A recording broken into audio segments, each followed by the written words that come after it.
Bismillahirrahmanirrahim. Assalamualaikum warahmatullahi taala wabarakatuh dan salam sejahtera.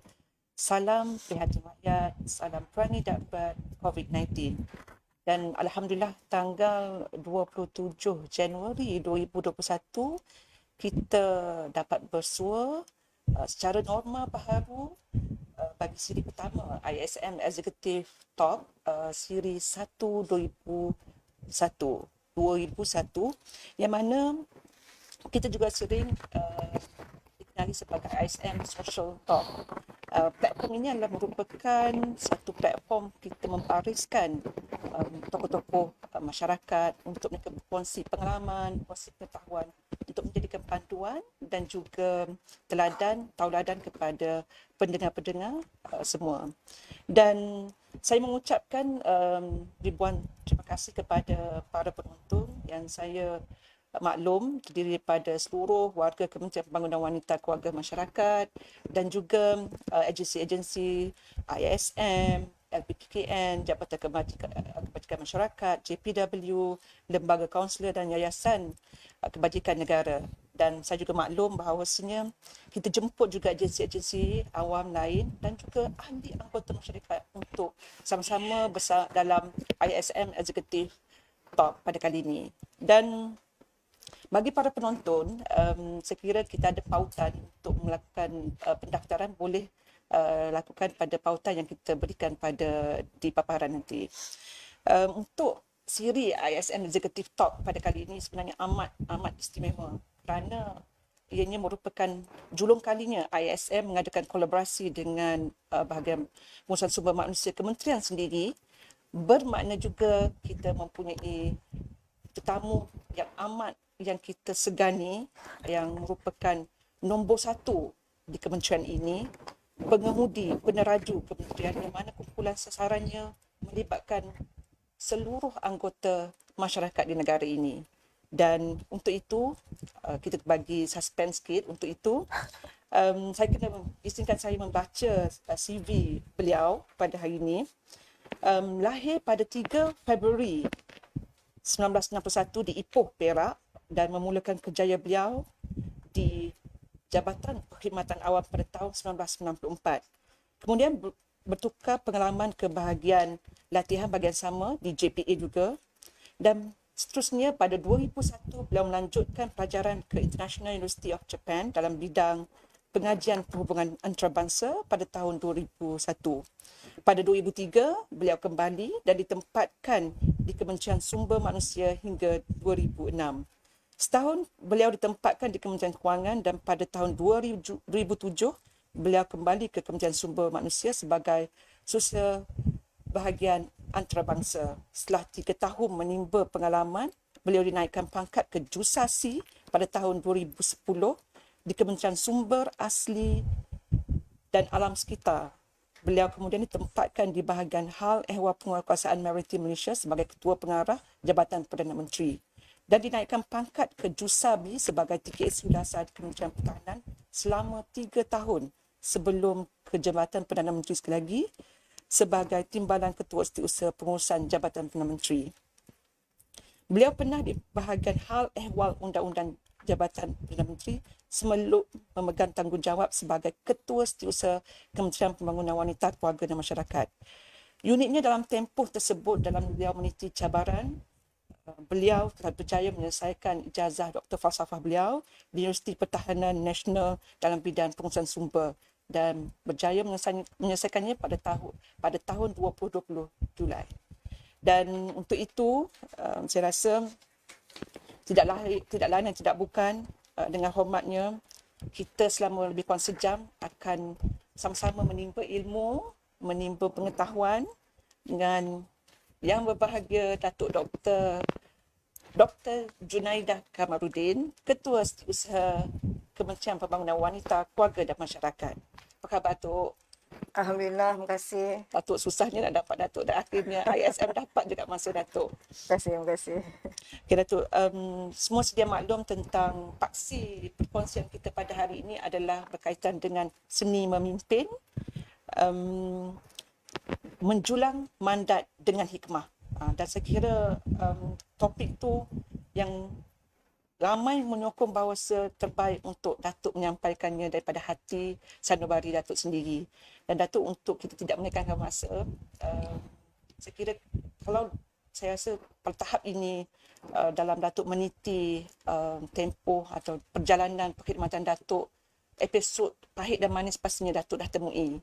Dan untuk itu, boleh tak Datuk berkongsi dengan para penonton sejarah perkhidmatan Datuk sendiri? Dan saya percaya sejarah perkhidmatan ini yang saya tengok pelbagai Datuk daripada pelbagai bidang berjaya membentuk dan mempengaruhi gaya kepimpinan Datuk sendiri. Dipersilakan untuk. Okey.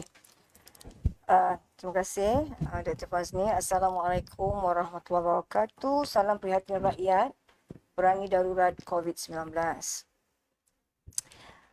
Apabila saya diberi tajuk ni, saya pun lihat apa dia punya keyword dekat sini.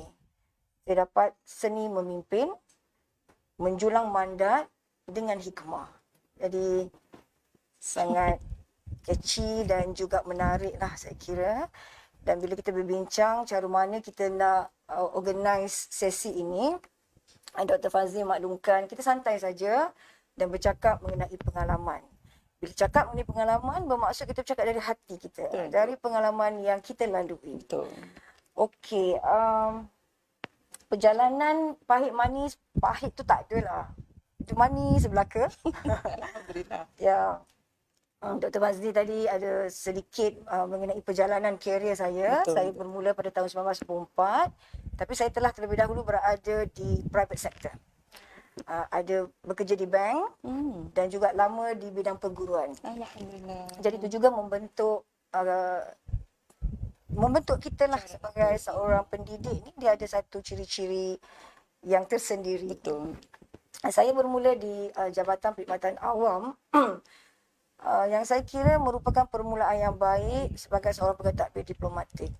Kerana di JPA kita didedahkan dengan asas menjadi seorang penjawat awam. Kita dibimbing oleh banyak ketua-ketua dan juga didedahkan dengan prosedur-prosedur asas sebagai penjawat awam. Perkeliling perkhidmatan, surat perkeliling yang memperkatakan tentang bagaimana seorang penjawat awam itu sepatutnya berkelakuan, berfikir dan bertindak. In fact, cara kita berpakaian pun ada dalam garis panduan. Cara bagaimana kita harus bercakap juga ada dalam semua panduan. Cara kita datang ke pejabat waktu bekerja, punch in, punch out, menggunakan kad perangkat waktu, itu juga sesuatu yang sangat penting untuk kita pelajari lah. Kemudian sebagaimana Dr. Fazli maklumkan, saya telah kembali dari Jepun. Saya ditempatkan di Kementerian Sumber Manusia yang juga memberi satu pengalaman yang sangat berharga.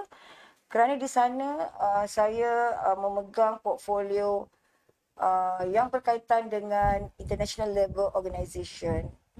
Melalui convention, melalui recommendation dan protokol label, kita belajar banyak bagaimana majikan patut menjaga kebajikan-kebajikan pekerja dia. Jadi di situ saya belajar mengenai decent work agenda, mengenai work-life balance yang saya kira sangat penting untuk diterapkan di kalangan staff-staff kita. Because work-life balance itu bercakap mengenai balancing antara bekerja dan keluarga.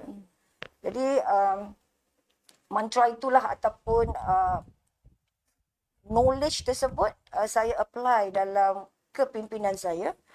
Maksudnya saya tidaklah kita kata kalau mereka tu ada masalah keluarga, kalau ada anak kecil yang memerlukan perhatian, jadi kita bertimbang rasalah untuk memanggil mereka bekerja lebih masa misalnya, ataupun bekerja pada waktu Sabtu Ahad.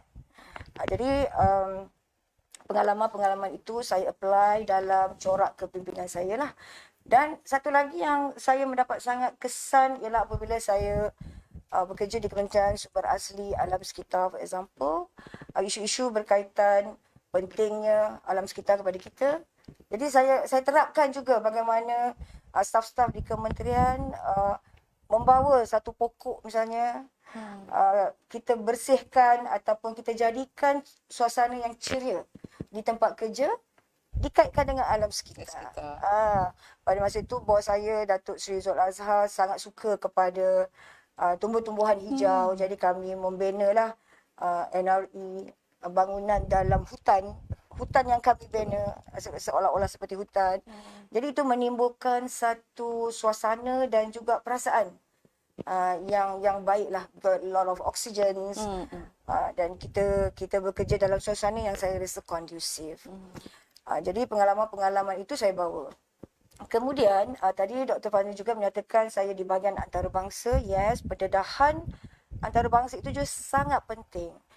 Alhamdulillah saya terlibat dengan beberapa siri sesi perundingan yang besar lah, seperti Trans-Pacific Partnership yang kita dahulu terlibat bersama MITI for example, dan saya dipertanggungjawabkan untuk mengetuai chapter Labour.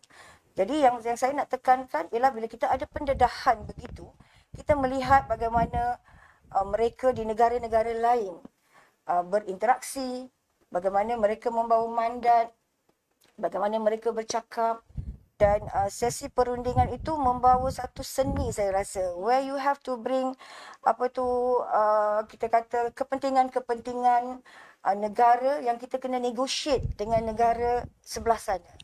Jadi rakan-rakan perundingan kita akan membawa isu dan mandat mereka yang mungkin tidak comply dengan kita.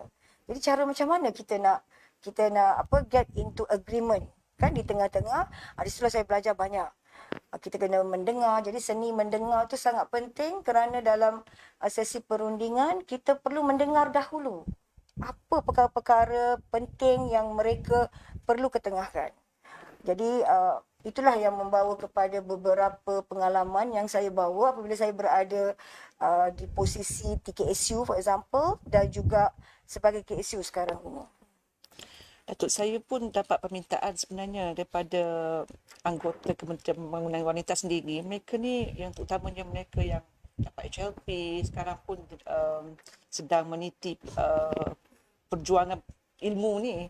Datuk menghabiskan PhD Datuk semasa Datuk berada di jawatan yang amat tinggi dah, Datuk. Maksudnya tanggungjawab tu berat untuk betul-betul kita menuju macam saya sendiri pengalaman untuk buat PhD ni betul-betul ada peace of mind, baru kita fokus pada pelajaran kita. Tapi Datuk buat PhD ni macam dalam keadaan yang tanggungjawab berat, tapi Datuk menyelesaikannya. Alhamdulillah. Macam ni juga. Kena kongsikan juga, Datuk. Okey. Sebenarnya saya memegang kepada apa yang sepatutnya ada sebagai seorang penjawat awam. Diukur dari segi kompetensi penjawat awam, apa ukuran seseorang itu berkompetensi tinggi. Jadi JPA telah pun membuat, kita kata, garis panduan apabila kita nak memilih mereka kan di kalangan siapa yang berkompetensi. Jadi kompetensi disebut sebagai mereka yang mempunyai pengetahuan. Ukuran pengetahuan, ukuran kemahiran, ukuran kepada kelakuan yang merujuk kepada compliance, kepatuhan yang tinggi. Dan juga of course gaya kepimpinan itu juga part of competency. Jadi saya berada di JPA di bahagian latihan tu agak lama, dan saya memang ada that kind of passion untuk belajar, untuk tambah pengetahuan. Supaya, Datuk. Pengetahuan itu boleh diambil daripada kursus pendek, daripada sesi-sesi begini. Other than that is berbentuk akademik. Akademik itu masters, PhD, dan kita ada long life learning yang untuk belajar tu tidak ada jangka masa dan juga faktor usia. Itu satu. Jadi bila ada that passion, ada that kehendak, jadi kita akan cuba capai. Jadi masa saya di Kementerian Pertahanan, sebenarnya saya sangat teruja dengan apa yang berlaku di sana. Because kita berhadapan dengan tentera. Bila disebut tentera, you kena dapat bayangkan the way leadership style dia, the way they command things, tapi mereka ni cemerlang. Jadi saya fikir saya nak since saya di sana, saya bercakap dengan beberapa profesor di UPNM, Uh, jadi dapatlah satu tajuk mengenai pengurusan dan juga saya masukkan dari situ leadership. Bagaimana gaya kepimpinan yang terbaik di sesebuah organisasi. Betul. Jadi di situlah yang bermulanya saya nak belajar dan dah ada peluang di situ. Saya turn it to academic lah. Kan daripada PhD tu kita mendapat apa tu kita kata laluan exposure ataupun pengetahuan yang lebih mendalam dari aspek akademik dan saya kaitkan dengan pengalaman. Sebab kita dah dalam pengurusan jadi kita lebih memahami because kita pegang perkara tu. Teori ni satu yang kita baca dan kita cuba kaitkan untuk apa tu to justify ya. Jadi Fazli tanya macam mana dalam kesibukan tu. Disiplin is very important untuk kawan-kawan kita yang ingin melanjutkan pengajian secara full time ataupun part time. Disiplin masa, komitmen is very important dan saya ambil masa Sabtu Ahad. Dan saya ambil masa waktu malam. Dan alhamdulillah agak mudah lah. Agak mudah alhamdulillah. Tak ada yang susah dalam hidup ni kalau kita berusaha. InsyaAllah. Alhamdulillah untuk Ya. ya. Untuk kita kembali kepada tajuk kita. Tadi ada Datuk sentuh tentang seni perundingan. Kita ada seni komunikasi. Tapi dalam konteks hari ini kita melihat kepada satu seni memimpin. Dan kalau kita lihat satu konsep, kepimpinan ni satu benda yang kita nampak perlu etikanya, perlu tegasnya. Manakala seni ni dia bersifat lebih abstrak. Dua konsep berbeza, tapi macam mana kalau kita adunkan seni memimpin ni dan kita boleh manfaatkan kepada perkhidmatan awam. Saya rasa You bagi soalan susah lah Dr. Fazli. dalam buat Datuk Katu. Oh. That's why saya tengok tajuk tu, seni is something very abstract actually kan. Seni memimpin tu dia ada abstraknya di situ dan satu lagi yang you belajar. Because bila kita dalam perkhidmatan, kita didedahkan dengan khusus kepimpinan yang banyak mengenai teori-teori as I mentioned tadi kan. Jadi sebenarnya mungkin daripada kita didedahkan dengan siri-siri khusus lah dalam kita menjawab jawatan ni berbagai-bagai khusus yang kita perlu hadiri. Jadi itu sebagai landasan. Tapi more towards siapa you sebenarnya. Macam mana di dalam diri kita. Saya selalu kaitkan dengan diri saya apabila saya di bawah dengan saya tengok bos saya. Kalau bos saya marah, saya rasa tertekan. Saya rasa tak seronok. Kalau bos saya macam, mungkinlah tengking-tengking kita, mungkin. Tapi tak adalah. Mungkin saya, kalau berlaku begitu ya.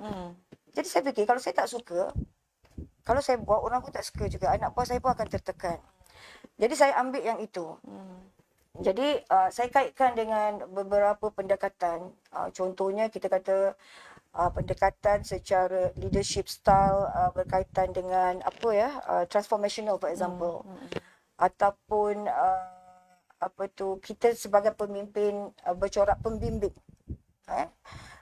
Jadi you boleh pilih. Semua dah ada di situ. Actually Dr. Fazli bila saya buat pengajian saya, bila saya tengok mengenai literature review on leadership, tidak ada satu leadership style yang dikatakan terbaik sebab ia bergantung kepada organisasi, masyarakat yang dia bimbing dan sebagainya. Macam di tentera, you tak boleh nak minta pendapat. It's a command. Dalam suasana yang mana seorang sahaja boleh bagi command, you tak boleh nak berbincang-bincang dahulu. Betul. Maksud saya kan. Jadi di tempat di mana you boleh berbincang, you apply perbincangan. You need to get opinion. Kan? Jadi saya terapkan itu. Dalam keadaan di mana saya kata you kena ikut sebab ini adalah compliance, pematuhan. Jadi saya kena tegas. Jadi maknanya di situ saya masukkan kemungkinan saya fikir tentang fitrah manusia yang nak dengar tentulah yang baik-baik, telinga kita nak dengar yang baik-baik, yang merdu-merdu kan. Fitrah kita. Dan mata kita pun nak tengok suasana yang baik. Jadi itu yang kita beri kepada staf bawahan. Kita nak marah, ada cara nak marah. Kalau katakanlah kita marah benda yang tak betul, tekanan perasaan dia, kemungkinan tak nak datang ke office, kan. Kalau asyik kena marah hari-hari, I think tertekan lah Betul. pegawai-pegawai tersebut. Okey, kalau kita tengok satu lagi tajuk dan menjual mandat dengan hikmah. Bermaknanya digambarkan situ tentang mandat kita dengan stakeholders. Dan saya tahu dan semua maklum bahawasanya tanggungjawab bagi seorang penjawat awam adalah stakeholdersnya. Dan untuk itu kalau kita tengok pemegang taruh kita pelbagai, baik daripada anggota masyarakat hinggalah anggota pentadbiran, dan mandat pun kita faham semata-mata untuk rakyat, untuk mereka, untuk kepentingan mereka. Dan sepanjang Datuk menyatakan tadi dalam Datuk mengurusi perkhidmatan Datuk, bagaimana Datuk menangani situasi begini? Itulah tadi seni tadi tu kena apply. Betul. Stakeholder tu kita banyak. Maknanya staf bawahan pun kita punya stakeholder juga. Setiap kementerian tu stakeholder dia berbeza-beza mengikut kita kata fungsi-fungsi menteri ataupun kementerian. Dan of course kita dibimbing atau mendapat kita kata panduan arahan daripada kerajaan melalui anggota pentadbiran. Pada saya, asas penting yang perlu ada ialah kita kena pegang diri kita sebagai penjawat awam yang dikelilingi atau di stand guided by peraturan. Kita ada peraturan yang berkaitan dengan perkeliling perkhidmatan from JPA for example, perkeliling kita kata perbendaraan, keuangan-keuangan kita daripada MOF, semua tu ada perkeliling. Tata cara menjaga aset, ada perkeliling dia. Semua tu panduan because kita penjawat awam. Remember, bila kita penjawat awam, kita ada framework kita sebagai penjawat awam. Kita tak boleh pakai jeans datang ke office sebab dalam peraturan penjawat awam tidak boleh. Kita ada tata cara berpakaian, rambut tak boleh panjang untuk lelaki. For example, what's more yang berkaitan dengan tugas-tugas. Ataupun kita kata kita punya desk job tu. Okey, isunya ialah apabila ada yang tidak patuh. Sebab tu saya kata tadi compliance penting, kompetensi itu diukur dari compliance. Pematuhan. That is perlakuan. Sebab tu ada dalam kita punya nilaian prestasi, ada tu portion tata kelakuan dia. Ya, betul. So dalam konteks ini, jika tidak faham, itu yang akan ada percanggahan. Jadi cara mana kita nak handle, pada saya, perbincangan is very crucial. Kita patut memberitahu, kita kena register. Register maknanya maklumkan dahulu. Bla bla bla bla bla bla. Itu di peringkat kita. Tapi kemungkinan ada perkara yang boleh overtake perkara yang tak boleh dengan kelulusan khas. Mungkin kita tak boleh. Kemungkinan di peringkat menteri kita boleh boleh bawa kepada satu peringkat yang lebih tinggi. Tapi on our level yang itu. Jadi untuk kita nak tackle the stakeholder, pertama kita kena maklumkan kekangan. Tapi ada keadaan because this is very kita kata dynamic banyak perkara yang dynamic yang boleh dibuat melalui satu laluan-laluan lain, iaitu dengan kelulusan khas perbendaraan for example, kelulusan khas JPA for example kan. Jadi benda-benda boleh dibuat. Tetapi isunya ialah kita mesti register dahulu dan berbincang. Jadi perbincangan is very pada saya sangat penting because kita di dalam perkhidmatan kita tidak bekerja bersendirian. Kita tidak membuat kerja, kita tidak stand alone. Kita adalah satu organisasi. Macam saya di KSU, saya ada TKSU saya yang hebat-hebat yang ada experience keuangan seperti TKSU operasi. Saya ada pemikir-pemikir dari segi dasar. Contohnya TKSU strategi. Jadi di situlah kami sentiasa berbincang dan mungkin saya tak tahu, dia tahu. Betul. So we complement each other. Mungkin pengalaman dia lebih di sudut yang saya tidak ada. Betul. Jadi that's why we sit down, kita akan berbincang. Ada perbincangan sangat penting. Communication sangat penting dalam organisasi. Dan kita tak boleh kata kita tahu semua. It's wrong Jadi kadang-kadang PSU kita atas pengalaman dia ataupun knowledge dia boleh bantu kita.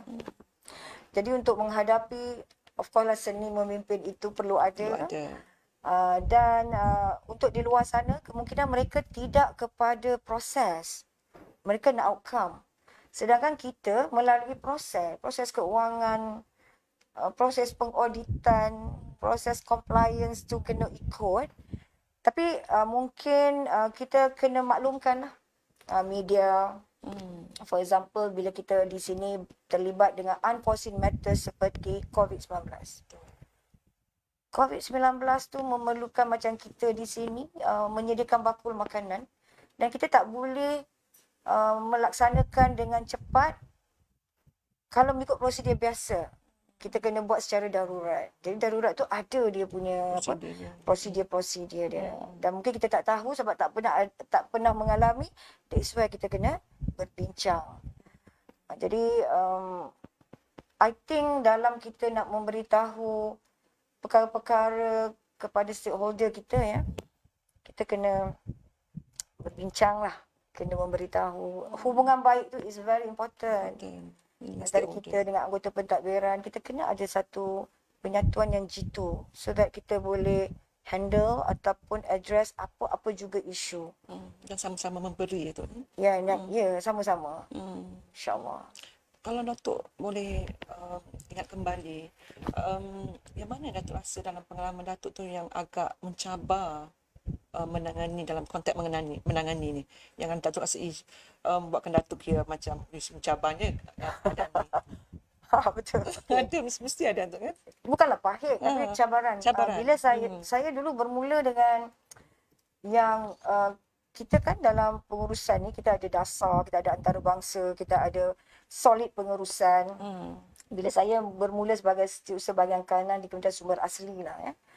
Yang itu saya solid pengurusan. Saya kena tengok keuangan, saya kena tengok pengurusan sumber manusia, audit, pematuhan, dan saya kena jaga daripada atas ke bawah lah sehingga kepada pemandu for example. Jadi di situ yang memerlukan satu seni memimpin yang berbeza. Kan? Mungkin ada level-level yang tak nak patuh. Mungkin tak tahu ataupun tak tahu itu sangat penting.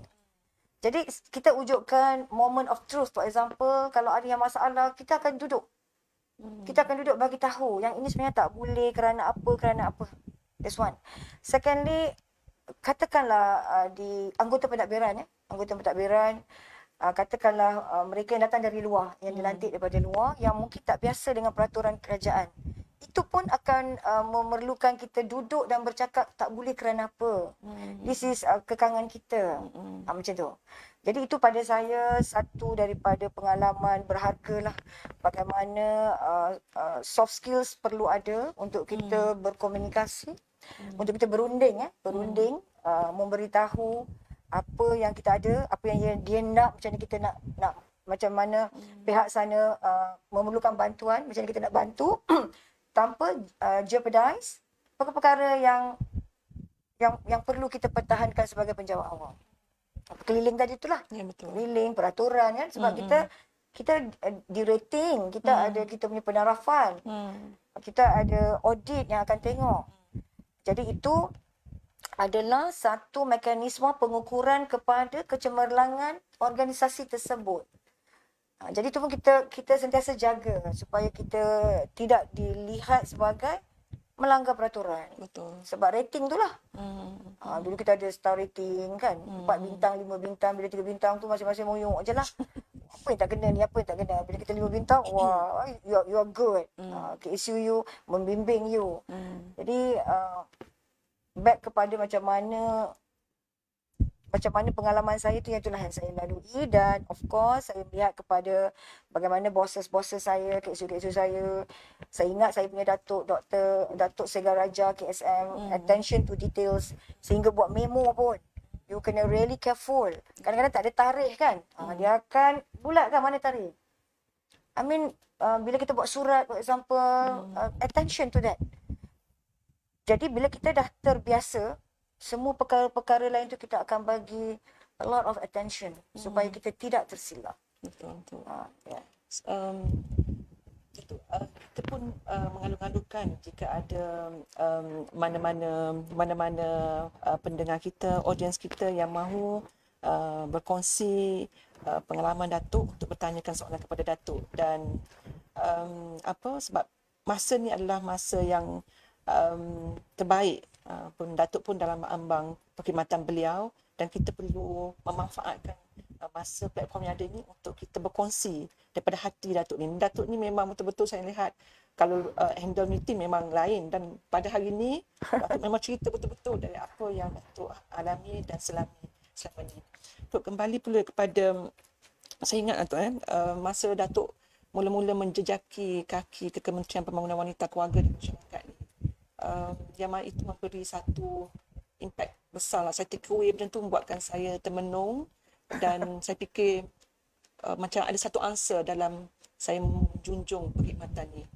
Datuk selalu nyatakan there are 100 ways, 1000 ways to say no. Dan untuk kita kaitkan dengan paksi pengisian kita hari ini adalah mengenai hikmah, menjulang mandat dengan hikmah ni. Saya rasa 1000 ways to say no tu adalah formula hikmah yang cuba Datuk nyatakan, dan saya ingat Datuk boleh gunakan platform untuk sama-sama kami belajar juga daripada formula hikmah Datuk tu sendiri. Okey. Saya memang suka sebut perkataan 1000 ways to say no tu. Mantra tu saya dapat daripada ex-boss saya jugalah. Yang saya kagumlah cara kepimpinan beliau ni sebab very diplomatic dan soothing. Dia as I mention, kita ni stand guided dengan perkeliling, peraturan gitu-gitu gini. Tapi kadang-kadang kita nak memberitahu tidak tu, kita boleh kaitkan. Bukan saya yang kata tak, saya nak je bantu. Tapi kekangan saya ialah begini-begini. Betul. Satu. Kedua, kita jangan kata tidak sebab kita tak pasti lagi outcome bila kita pergi kepada satu kelulusan di peringkat yang lain. For example, saya kata di kelulusan khas. Yes. So jangan cepat-cepatlah kata no. Cara kata no kepada golongan bawahan pun agak berbeza. Masa saya di bahagian di mana saya menjaga all the kumpulan sokongan, saya jaga kumpulan-kumpulan macam seperti yang saya sebut tadi tu. You tak boleh kata you tak boleh kerana ni. No. Kan? You kena explain no itu kenapa. Okay? Dan yang penting pada saya ialah hemah tadilah. Seni tadi tu is important. People tak suka kalau dia ditidakkan. Kita rasa macam agak tersinggung kalau Fitrahnya. tak boleh ini, tak boleh. Padahal tak faham kenapa tak boleh. You know. You kata ya dahulu, buat reservation. Ataupun nanti saya semak. Kita akan tengok benda ni setelah ada satu sesi perbincangan. Kita tak boleh terus mengatakan tidak begitu saja. Kan? What's more kepada certain stakeholder yang kita pegang dan kita julang dan kita hormat. Kan? Tetapi kita ada pilihan lah. Bila tak boleh you buat, ada pilihan. The consequences that you akan hadapi. Jadi integrity level is important. Kan? Kita ni penjawat awam ni banyaklah dia punya, kita kata yang kita kena jaga. Sebab kita tertakluk dengan tindakan tata tertib yang mungkin orang tak faham. Kita tertakluk kepada lembaga jawatankuasa siasatan. Kalau kita buat salah kerana kita katakan perkara tak boleh tu kita bolehkan. Jadi perkara ini kebanyakan antara golongan tu dia tak faham. Kan? Mungkin tak faham. Dan back to cara tu, saya masukkan yang tadi tu, fitrah manusia. Kembali kepada cara kepimpinan, seni kepimpinan kita tu. Macam mana kita nak sebut no tu. Maybe kita kata yes but. Boleh tapi biar saya ni dulu. Ataupun kita akan tengok dahulu. Ataupun kita kata kita bagi pada satu authority yang lebih tinggi. Jadi itu pada saya satu kaedah ataupun gaya lah. Kemungkinan leadership style that gaya kepimpinan yang mungkin you boleh, you pun tahulah Dr. Fazli macam mana kalau kita attend meeting. Kan banyak sesi meeting yang kita kena memberi satu keputusan yang agak sukar kadang-kadang kan. Mungkin perkara ni lah kena apply. Itu pun banyak sebenarnya menyempatkan diri di peringkat antarabangsa, terutama menjalankan perundingan dengan counterpart kita yang berlainan budaya dan juga negara. Kalau perundingan sebegini macam mana Datuk? Ada perbezaan tak dengan apa yang Datuk alami hari-hari dengan kita punya budaya? Adakah ada prinsip ataupun formula lain kalau kita beraksi di peringkat antarabangsa? Okay. First thing, saya really enjoy doing the job. Saya suka kerja-kerja macam tu lah. You know, like you berjumpa dengan ramai orang, berlainan negara, berlainan tahap pemikiran, kemungkinan tahap pemikiran aku bila kita nak pergi ke sesi perundingan, first thing kita ada mandat daripada negara.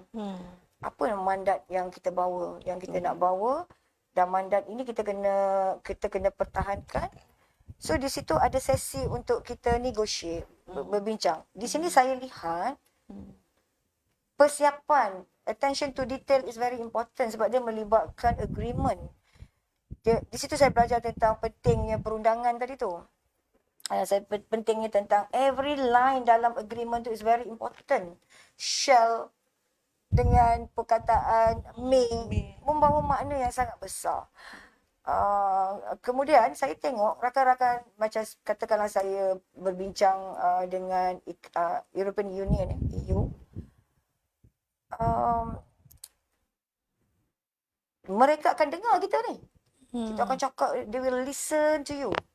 Dia akan angguk-angguk tapi tak semestinya dia akan agree. Seni. Itu pun seni juga. Dia kata, okey, dia dah setuju. Okey, dia setuju. Dia senyum, okey, macam faham. Tapi tidak. You know, sebab dia mendengar kita. Dia mendengar. Lepas tu, bila you berbincang, you tak setuju, you tak perlu jerit-jerit pun. It's in a very soothing way. Dan dengan, you just bagi tahu tak boleh kerana apa, you tak payah nak bergaduh lah maksudnya kan. Maknanya you berunding tu dengan keadaan yang sangat profesional lah pada saya. Jadi di situ juga membentuk saya berunding dengan anak-anak buah saya. Saya bercakap dengan anak buah saya, kenapa saya nak perlu jerit-jerit? Kenapa saya perlu nak marah-marah? You just tell tak boleh kerana apa? Ataupun apa, what is your thinking about this? Yang saya katakan tadi, mungkin dia lebih tahu daripada saya. Mungkin pengalaman, Cik Yusri lah kata sekarang TKSD keuangan yang banyak pengalaman keuangan kan. Dia mungkin tahu yang saya tak lalui pengalaman tu. Sama tu juga dengan dasar kan. Jadi benda-benda ni mengajar saya lah mengenai soft skills dalam perundingan. What's more, yang ini adalah dikaitkan dengan trade, for example. Dan masa saya di labor, saya bawa majikan pekerja, saya kerajaan waktu tu, saya wakili kerajaan. Different mandat dan juga kita kata kepentingan yang dibawa. So macam ni you nak dapat tengah-tengah. It's not easy. Jadi bila kita boleh berbincang, tegang sikit, lepas tu kita main masak-masak pula lah bila dah petang. Okay, I masak ni, I bagi kat you bagi kat I. Masa tu kami di Geneva kita duduk 3 minggu. Jadi benda-benda macam ni lah. Professionalism is one thing. You jangan bawa selepas itu kepada satu sesi persahabatan. Sebab daripada situ kita akan lebih memahami. Betul. Lebih memahami dalam keadaan yang lebih jujur lah. Dan kemungkinan dia membawa mandat dia yang dia kena perjuangkan, pertahankan kan. So that is why bila JPA membuat dasar mengenai pertukaran satu tempat selepas 3 atau 5 tahun, sebenarnya pegawai kita tak nampak. Saya tak nak tukar, saya nak duduk kat sini, saya suka kat sini. Actually, you losing one opportunity sebenarnya. When you go, kita pergi satu tempat yang baru, you akan dapat satu benda baru. You akan belajar satu segmen baru, orang-orang baru, pandangan yang berbeza, input, kita panggil the subject matter yang berbeza, environment berbeza.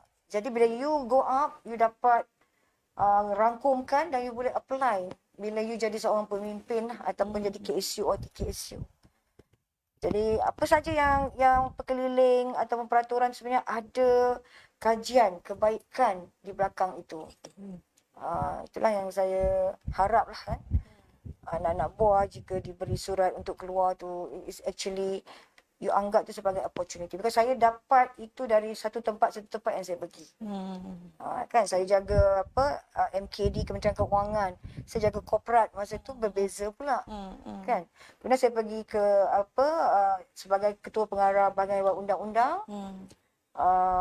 berbeza pula, perkara itu mengenai perundangan, mengenai Malaysian Agreement. Jadi something yang baru saya belajar. Jadi begitulah Dr. Bas ni. Saya kira pegawai-pegawai muda kita perlu mengambil tips Datuk ni. Maksudnya apabila arahan pertukaran diberikan, melihat ini sebagai satu rahmah atau hikmah dan opportunity sebenarnya Datuk nyatakan. Tapi kalau kita deal dengan pegawai-pegawai muda kita ni, Datuk lihat ramai generasi Y, kita berhadapan dengan generasi Y sekarang, Datuk. Untuk berhikmah dengan pegawai generasi Y ni pun bukan mudah, Datuk. Daya cekal, daya kesabaran, daya toleransi mereka amat berbeza. Padahal bos boleh absorb dan pegawai. Itu yang berlaku sekarang. Kalau Datuk boleh ulas perkara ni. Okey. Betul. Kita ni generasi tu dilabelkan X, Y, sekarang ni dah jadi Z. Strawberry pun ada. And kita kena jadi, satu lagi mantra saya ialah agent of change. Jangan harap dia berubah, kita ubah mengikut keadaan dia. Kita jadi agent, kalau dia tak boleh jadi agent. Jadi agent of change is very important untuk you harmonikan keadaan.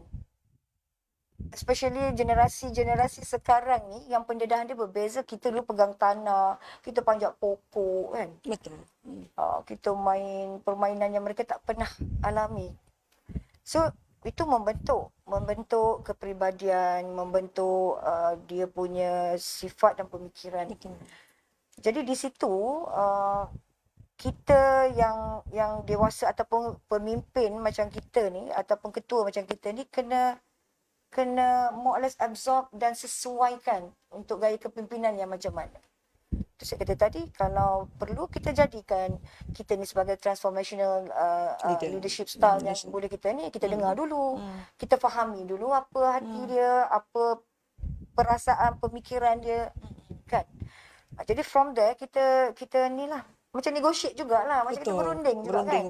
Kena memahami dahulu. You have to listen to them first. Faham dulu apa masalah dia, lepas tu baru kita masuk dan kita offer. Counter offer kan. Dan cari titik penyelesaian di tengah-tengah. Saya tahu sekarang ni pegawai-pegawai muda, saya tak kata mereka salah, no, cannot. Itu dah ada dalam generasi itu.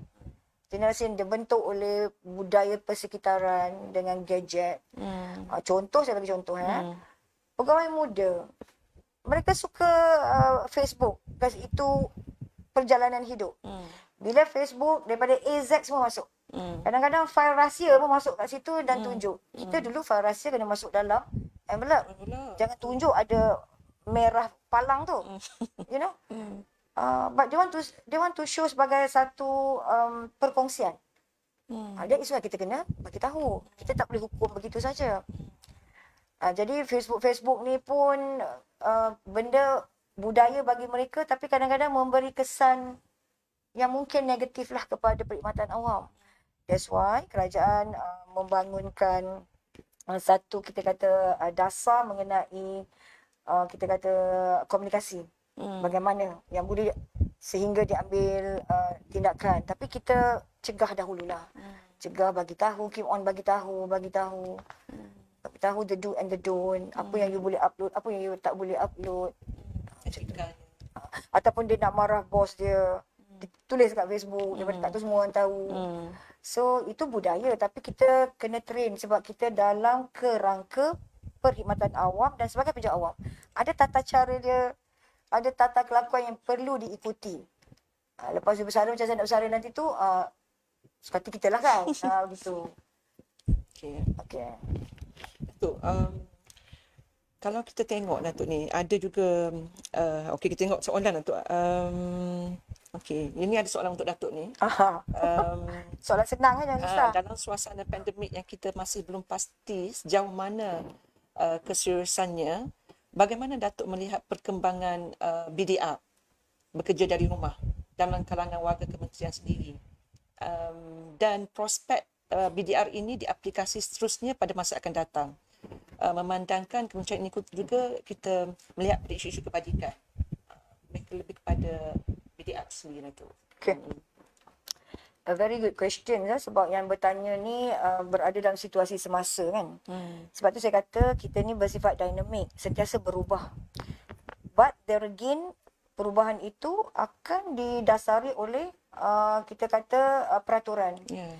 Sebab tu kita akan tengok pada apa dasar dan apa selalunya kita sebut berkeliling lah. Reference kita kan. Berkeliling bekerja dari rumah tu ada. Macam mana cara kita nak bekerja dari rumah? Kita bekerja, ingat ya, bekerja tapi di rumah. Di office, time dia mungkin dah 8 ke 5. Di rumah pun begitu. Maknanya kita tak boleh lah in between that. Kan kita kalau nak keluar kan kita ada time off. Kita kena minta majikan, saya nak pergi sekejap ke klinik. Saya nak pergi bank. Kita bagi tahu bos. Tapi di rumah, since kita tak dilihat, dia akan pergi shopping complex lah, pergi ke situ, which is wrong lah. Sebab tu KPPA melalui JPA sudah pun menetapkan bekerja rumah apa dia punya situasi. Apa formula dia ataupun bagaimana you patut bekerja dari rumah. Itu bekerja dari rumah tapi balik kampung. It's wrong ya. Masa saya dulu bahagian pencen, saya faham mengenai kalau you dapat kemalangan sehingga menyebabkan kematian dan waktu itu you bukan bekerja ataupun you tengah MIA, missing in action, you akan hilang semua you punya faedah-faedah yang sepatutnya you dapat. So benda ini mereka tak tahu tau. Mereka tak sedar ataupun tak tahu implikasi itu, sebab kita kena bagi tahu.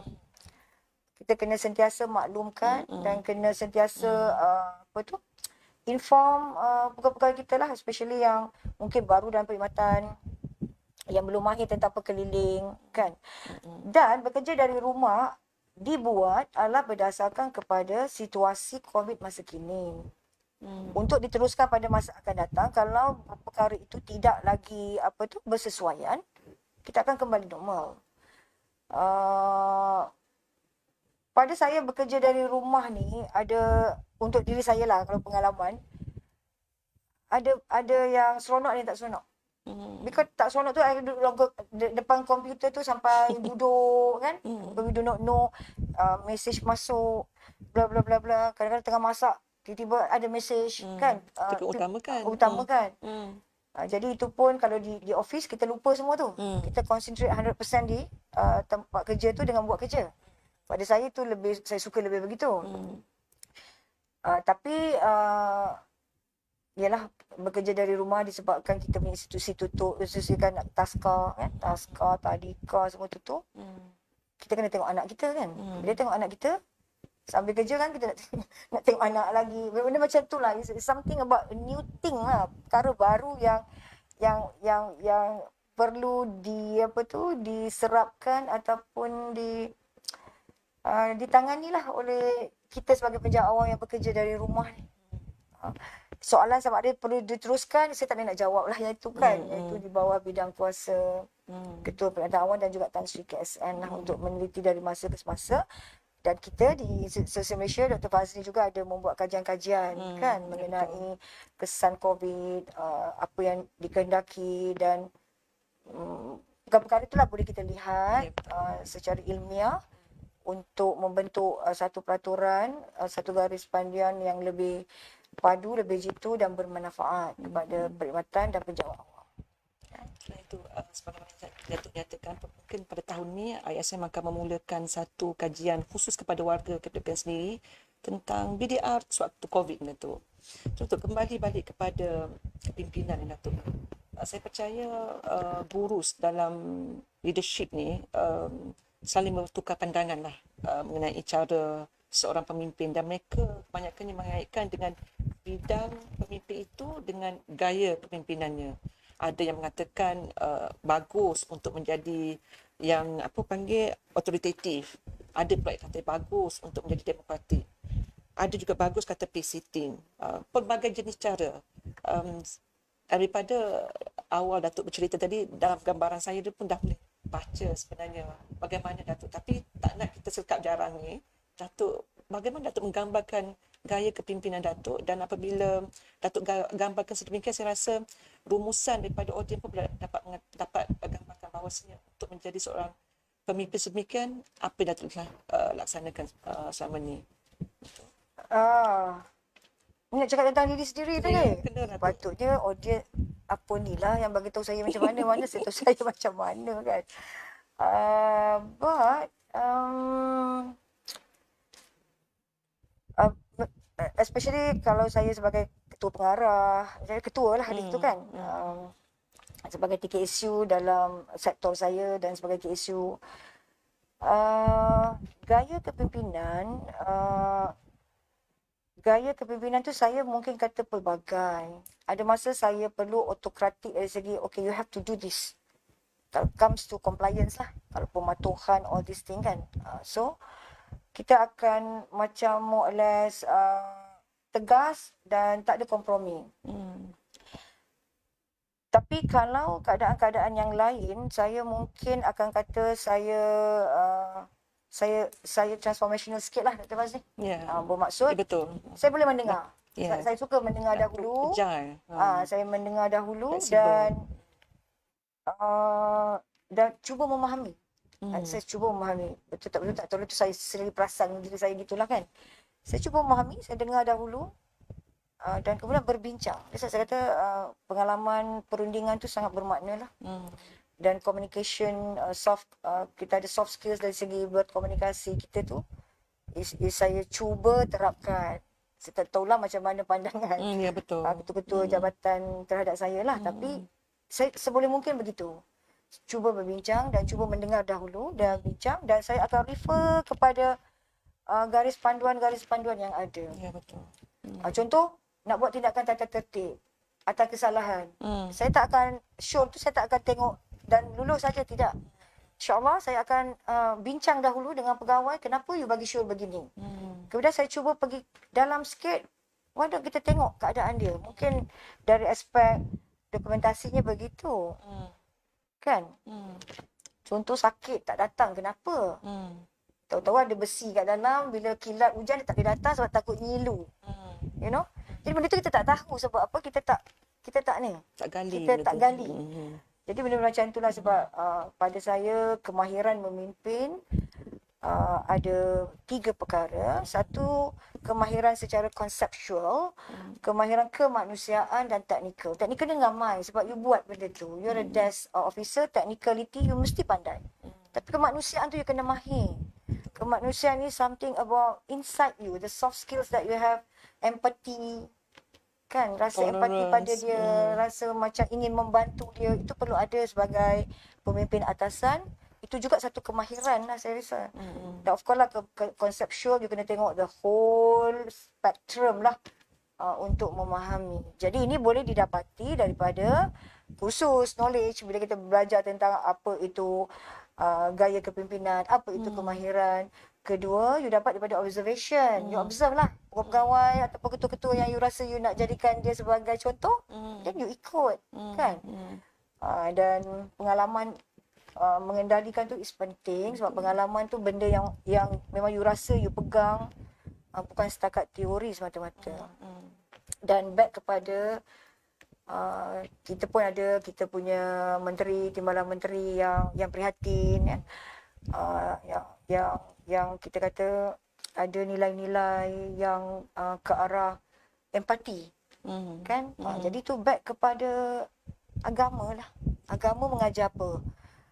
Agama kita, pemimpin tak digambarkan sebagai zalim ke ataupun inilah apa-apalah keras ke, kan, kecuali tempat-tempat yang sepatutnya mas perang ke semua tu kan keras kan.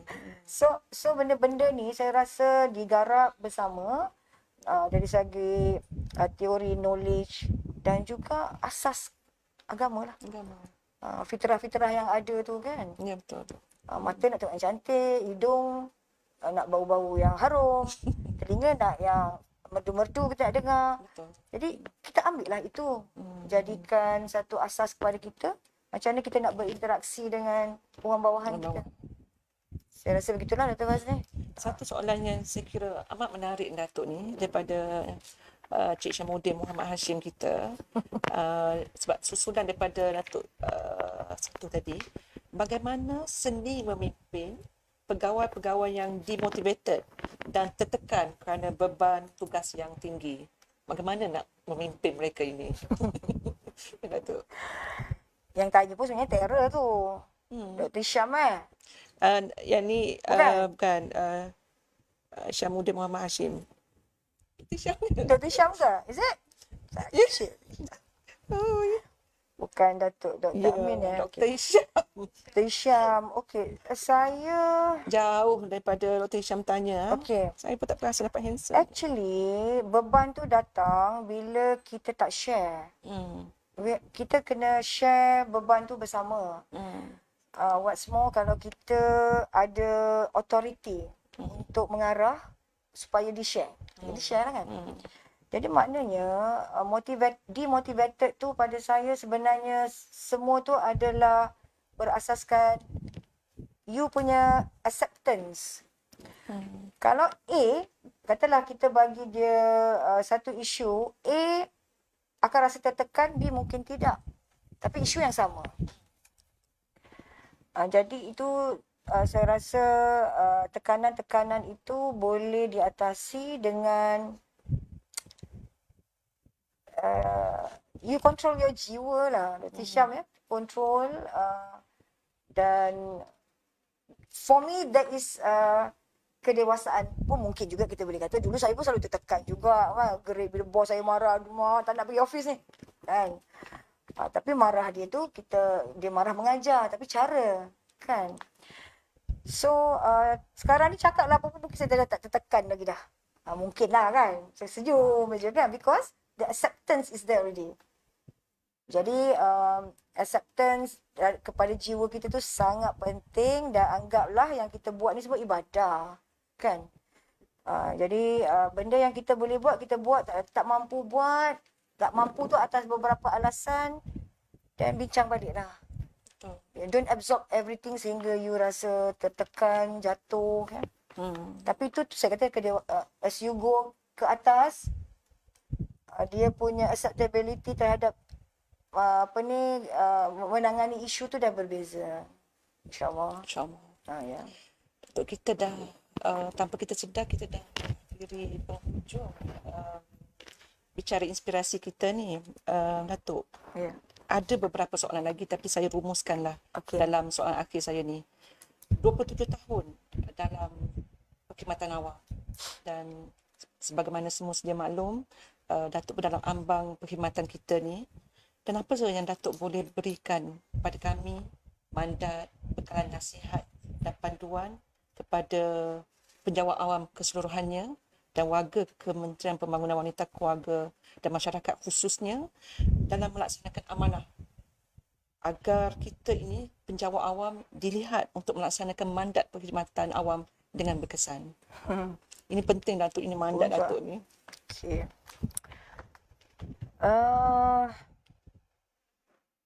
Kita melihat diri kita sebagai penjawat awam ya.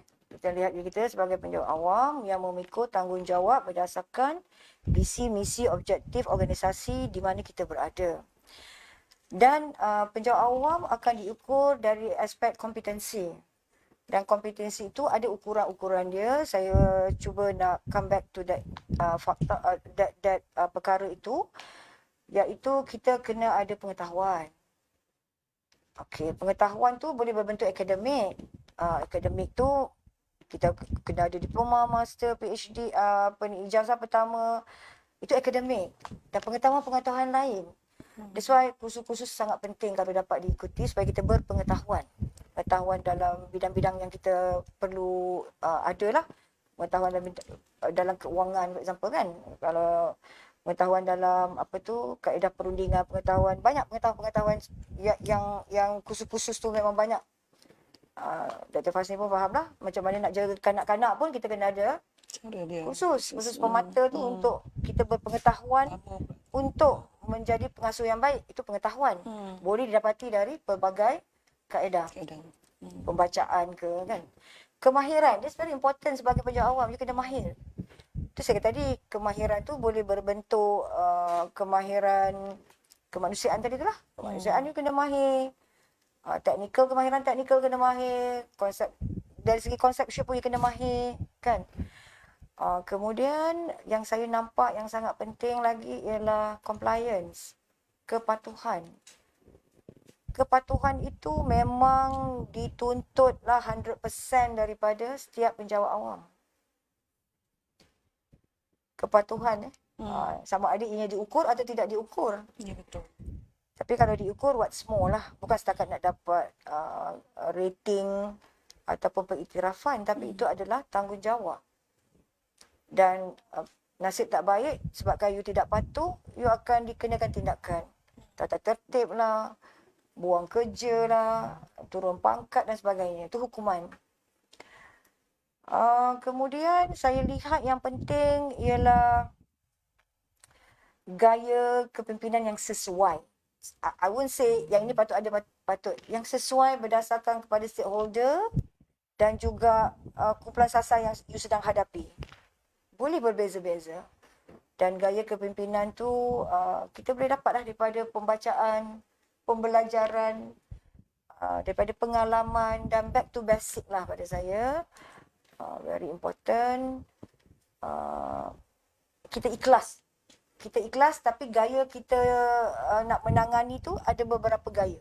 Tapi ikhlas kita buat benda tu demi kepentingan organisasi. Because kita ada objektif kita untuk mencapai kecemerlangan tu. Sama ada untuk perkhidmatan yang kita sedang kita pegang, perkhidmatan, ataupun organisasi yang mana kita berada. Jadi pada saya itulah compliance kepada peraturan tu is number one actually. You tak pandai pun tak apa tapi you patuh. Betul. You tak faham pun tak apa tapi you tahu itu you patut patuh. Itu pun dah selamat dah. Kan? Kita ada tiga jenis orang ni Dr. Basir. Dia buat dan tahu. Dia buat tapi dia tak tahu. Tak tahu kenapa. Satu lagi dia tak buat dan dia tak tahu pun. Malang lah kan. Jadi kalau dia buat walaupun dia tak tahu, dia buat kerana dia tahu itu adalah betul. Dia tahu itu betul dan dia buat. Selamat insya-Allah. Insya-Allah. InsyaAllah lah kita punya perkhidmatan dan organisasi ni insyaAllah akan cemerlang. Dan banyak perkara lah yang kita kongsi tadi, 1000 ways to say no. Adakan moment of truth kalau ada masalah, kan? Agent of change. I always mention this to my officers. Kita berubah lah. Orang tak berubah, kita berubah. Supaya dengan perubahan yang kita buat itu boleh mewujudkan satu titik keharmonian. Okay. Okay, Alhamdulillah. Terima kasih kepada Datuk Dr. Junaidah Kamaluddin. Jasa perkongsian yang amat dekat di hati kita. Dan Datuk, sebab saya merasainya dan apabila merasai sesuatu ini timbul daripada hati Datuk sendiri. Dan sebenarnya betul lah apabila kita melihat kepada tajuk kita pun seni memimpin, menjulang mandat dengan hikmah ni, sebab kita semua ni adalah pemimpin. Tidak semestinya pada tajuk hari ini saya bersama dengan Datuk Doktor Ketua Setiausaha ini sesuai. Semua kita adalah dilahirkan sebagai pemimpin, sebagai penjawat awam, apatah lagi sebab sekecil-kecil unit kita sehinggalah sebesar-besar organisasi. Dan untuk memikul mandat ni, mandat adalah amanah, dan sebenarnya amanah ni adalah amat-amat berat, sehingga kan dalam kitab suci kita sendiri yang bagi Datuk Doktor, surah Al-Ahzab ayat 72, gunung ganang, langit dan bumi pun tidak mampu untuk memikul amanah, dan mereka tidak mahu. Padahal kalau kita tengok dia punya asasnya ada kuat, gagah. Tapi manusia diberikan amanah. Dan amanah yang kita buat sebagai penjawat awam, bukan saja kita pikul, kita julang mandat itu. Dengan segala tips perkongsian yang Datuk Doktor nyatakan tadi, dengan penuh hikmah yang kita nyatakan, saya rasa insya-Allah perkhidmatan awam kita akan terus kekal, cemerlang dan gemilang. Dan untuk itu Datuk, mewakili warga ISM khususnya dan juga Kementerian Pembangunan Wanita Keluarga Masyarakat, kami mengucapkan selamat maju jaya kepada Datuk. 27 tahun ni bukannya sekejap Datuk. Pastinya kami akan merindu Datuk juga. Tips yang Datuk nyatakan, kongsikan pada hari ini, kami semak erat-erat, dan takeaway kami adalah buat sesuatu dengan penuh hikmah dan secara kembali kepada fitrah, ke mana untuk melaksanakan tugas hari ke hari kita pun sama manusia, walaupun penjawat awam, kita adalah manusia dan kita memerlukan fitrah kita.